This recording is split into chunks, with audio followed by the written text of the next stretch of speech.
August 17th, 1945. The war was over, but no one in the Malayan jungle quite believed it yet. The air still smelled of fear, and the ghost of what had been done in its name. Behind a rusted bamboo fence outside Johor, a group of Japanese women sat in silence. They were nurses, clerks, wives of officers, and a few who had simply been caught in the wrong place when the empire fell. Their uniforms were threadbare, their pride the only thing left unbroken. They had been taught since childhood that capture was shame, that death was preferable to surrender. And now they waited for what they were sure was coming. They had heard the stories. The British had suffered, humiliated beyond measure. When Singapore fell in 1942, thousands of their men had died in camps just like this one, under Japanese guards who showed little mercy. Now, with Japan defeated, the women expected repayment in kind. Many whispered prayers for a swift execution. Some buried small trinkets of home in the dirt, as if to leave a part of Japan behind. That morning, the sound of trucks echoed through the trees. A British convoy rolled in, its soldiers gaunt, sunburned, and wearing expressions that betrayed exhaustion more than anger. A Union Jack fluttered from a staff, half torn from monsoon winds.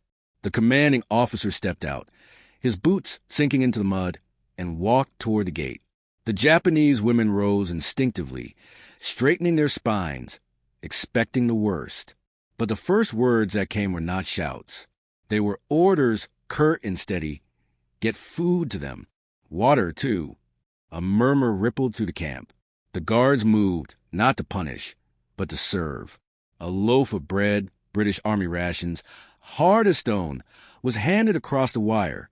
The women stared at it as though it were a trick. For a long moment, no one moved.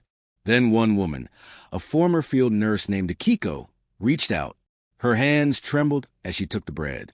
A British private, no older than 20, watched her with an expression caught between pity and confusion. She bowed, almost reflexively. He nodded. That was all. But in that small exchange, something shifted. The British had come prepared for order, not vengeance. War diaries later revealed that some among them had lost brothers on the Burma Railway. Yet discipline ran deeper than emotion. The new orders from London were clear. All prisoners, regardless of nationality, were to be treated humanely under the Geneva rules. For soldiers who had seen the worst of humanity, the instruction felt both noble and impossible. One corporal recorded in his log that night, "Strange sight. We feed them. They bow. I feel nothing." But that nothing was in itself something new, the beginning of an absence of hate. Over the following days, the British established medical tents. Fever, dehydration, and dysentery ran rampant among the Japanese women. Some refused treatment, ashamed to accept aid from those they had once called barbarians. But hunger and illness broke pride faster than bullets ever could. British nurses, women who attended to their own wounded, now cleaned the sores of their former enemies. One recalled in her journal that the Japanese prisoners never spoke, only bowed deeply, their faces unreadable. "It was eerie," she wrote, "tending to those who might have cheered our deaths 3 years ago. But mercy is a duty, not a feeling." Even the camp dogs seemed to sense a confusion, circling between groups who no longer knew who to fear. There was a strange quiet that settled over the compound, a rhythm of routine and restraint. The British officers kept their distance, maintaining rules and rank, but behind every order lingered an unspoken disbelief that the war could end not in rage, but in restraint. One afternoon, a storm rolled through, tropical, relentless. The British and Japanese alike huddled under the same tarps, the rain washing the mud and sweat from their faces. No one spoke, yet the silence felt less hostile now. For the first time, they were just human beings caught in the same downpour. By dusk, the rain had stopped. Smoke from the cooking fires rose into a sky streaked with gold. The British officer stood at the edge of the fence, watching his men distribute the last of the day's rations. He turned to his adjutant and said quietly, "We can't undo what's been done, but we can choose how this ends." When night fell, the camp was still. A British nurse passed between the rows of bamboo huts, checking on the sick. She paused beside Akiko, the nurse who had first taken the bread. The Japanese woman's eyes fluttered open, and for a second, their gazes met. Two women who had served under opposite flags, now sharing the same thin air piece. No words were exchanged. None were needed. Outside, the jungle hummed with life again. Frogs, crickets, the whisper of leaves. The guns had gone quiet. Mercy, quiet and deliberate, had walked through the camp that day, not as a grand gesture, not as forgiveness, but as a choice, one made by tired men and women who, after so much darkness, had decided not to add to it. The war had ended. The hatred, perhaps, had not. But somewhere in the muddy stillness of that August evening, the first fragile outlines of humanity began to reappear. When the war ended, the world began to divide itself into winners and losers. But for those who had lived through captivity, on either side of the wire, the truth was far more complicated. By early 1946, the British camps across Malaya were closing, their prisoners transferred, repatriated, or quietly released. The Japanese women who had once waited for death now stood on the docks at Singapore Harbor, clutching meager belongings in cloth bundles. British officers oversaw the boarding with military precision, but without malice. There were no jeers, no harsh words, only silence, a heavy, uncertain silence that carried both shame and strange respect. As the ship set sail for Japan, the women looked back at the shoreline receding into the mist. Behind them lay the wreckage of an empire and the men who had died defending it. Ahead lay a homeland in ruins. Cities flattened, families gone, food scarce. Yet amid all they had lost, some carried a memory that defied the logic of war, the kindness of their captors. One of them, a former nurse named Itsuko Mori, would later recall in a post-war interview, "We had been told the British were animals, but when I was ill, one of their nurses fed me soup.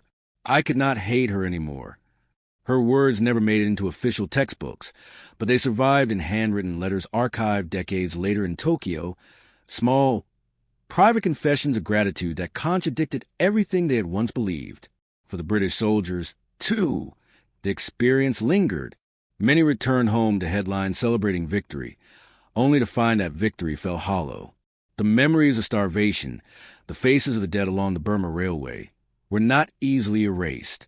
Some men questioned whether mercy had been weakness, whether feeding the enemy dishonored their fallen comrades. Yet others understood it differently. A sergeant from the 18th Division, interviewed in 1957, said quietly, "It wasn't for them. It was for us. We had to prove we were still human." Britain in the post-war years was a nation exhausted but proud. Amid Reconstruction memorials and rationing, stories of restraint and decency seldom made front pages. Yet in the corridors of the War Office and the Red Cross archives, reports told of remarkable restraint. Soldiers who shared medical supplies with Japanese prisoners, officers who disciplined their own men for mistreatment. Even one British doctor who refused an honor because he said, "I only did what conscience required." The film of history, when unspooled slowly, shows these small acts glowing faintly against a backdrop of devastation. They were not grand gestures. They were moments of choice. And those choices, multiplied quietly across continents, began to shape how the post-war world would define justice, dignity, and peace. In Japan, the returning female POWs were not welcomed as survivors. They were marked by the shame of surrender, their silence enforced by custom and guilt. But memory is stubborn. Decades later, when the economic miracle of the 1960s reshaped Japan, a handful of these women began to speak. They attended lectures, wrote memoirs, sent letters to museums abroad. Their recollections were never accusatory. They were reverent, almost bewildered. One woman, whose name remains unknown, wrote to a British veterans group, "You saw us not as enemies, but as women. That is what peace must mean." Meanwhile, in London, the Imperial War Museum began curating exhibits about the Far East campaigns. Among the uniforms and faded photographs, a single display case was added in the 1980s, a small British Red Cross armband beside a note that read, "Issued to personnel assisting Japanese prisoners, 1945. It was not a headline artifact, but those who stopped to read it often lingered longest. By then, most of the soldiers and prisoners from that summer of 1945 had grown old. Many had never spoken publicly about what happened in those camps. Some carried resentment to their graves.